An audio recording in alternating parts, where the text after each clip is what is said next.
Olá, sejam muito bem-vindos a esta nossa aula especial. Hoje a gente vai mergulhar fundo nos mecanismos de uma transformação cultural e espiritual que foi literalmente autêntica.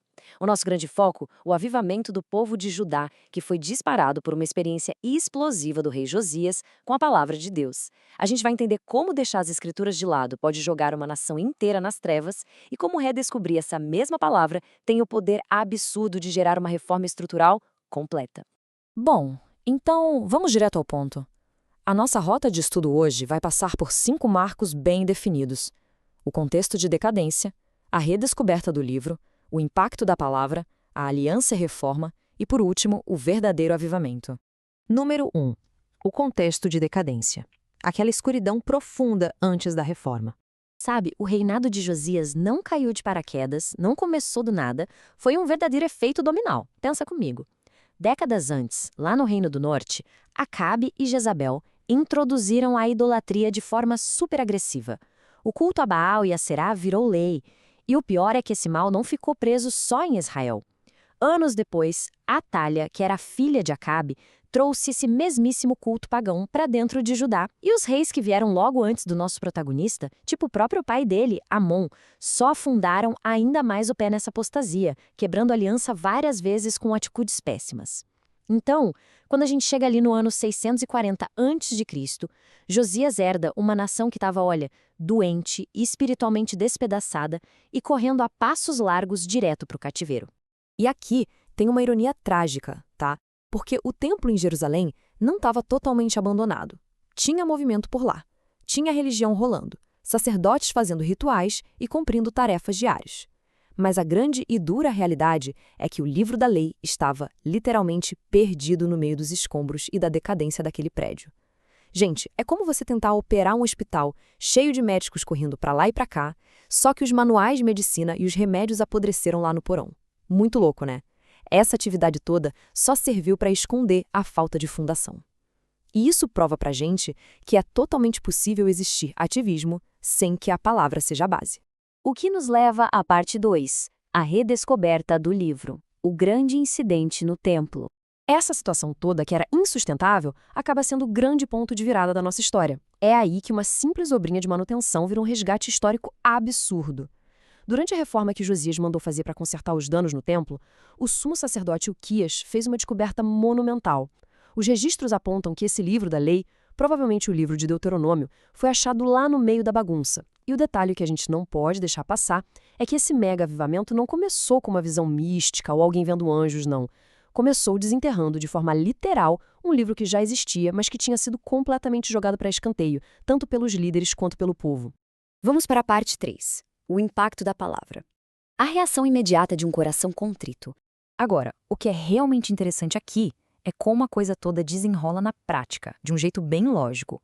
Primeiro, o escrivão Safã leu o conteúdo daquele livro para o rei. O segundo passo já é o impacto imediato. Na hora em que ele escuta aquelas palavras, Josias rasga as próprias roupas.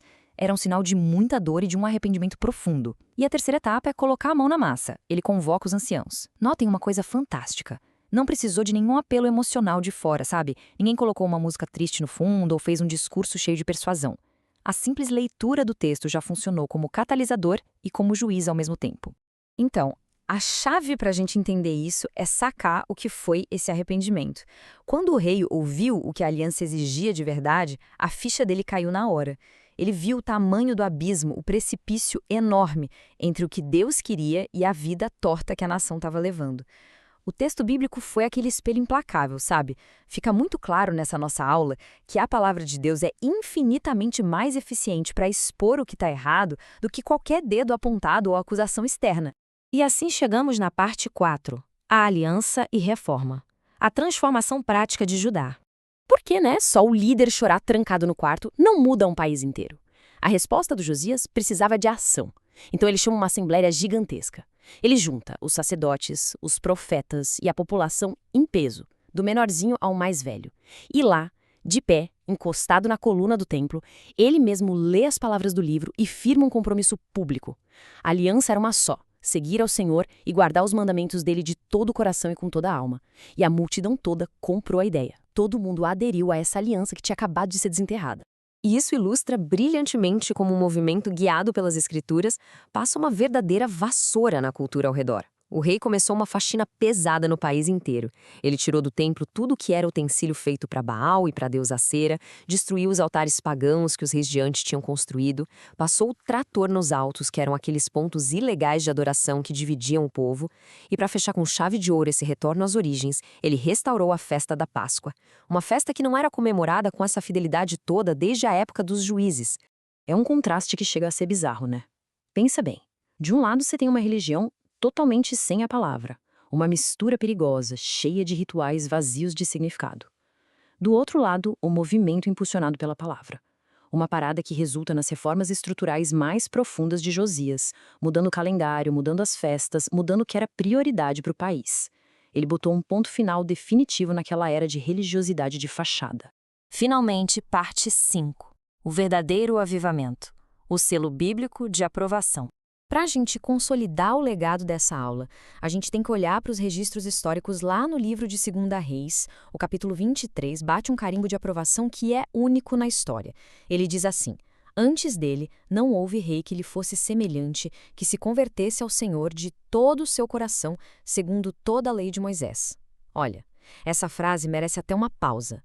Pensa no peso que é uma conversão completa, 100% guiada pelo que está escrito na lei. É exatamente isso que coloca Josias num patamar diferente de todos os que vieram antes e depois dele. Então, o que a gente tira de lição de tudo isso para hoje? Se a gente for estruturar os pilares de um avivamento verdadeiro, nós temos 3 pontos principais. O primeiro é o retorno. Entender de vez que avivamento não é inventar moda, mas sim voltar para as origens do pacto. O segundo é o reencontro. A gente precisa achar o livro, que, convenhamos, vira e mexe acaba ficando escondido debaixo de tanto ativismo e rotina de igreja. E o terceiro é a reforma. Ter a coragem de deixar que as escrituras ditem as novas regras do jogo, reconstruindo a nossa cultura e a nossa sociedade em cima dessa verdade. E para amarrar o nosso estudo de hoje, eu vou deixar uma provocação para você pensar. A gente viu que antes da atitude do rei, a estrutura estava lá, de pé. O pessoal cumpria os rituais, batia um ponto, mas o coração de tudo estava afogado na poeira. A história provou, sem sombra de dúvida, que ativismo sem alicerce é uma passagem só de ida para a ruína. Fica então a pergunta no ar. Tem como existir um movimento real e genuíno de avivamento hoje, se a palavra de Deus continuar esquecida lá no meio dos escombros? Reflita sobre isso. Até a próxima!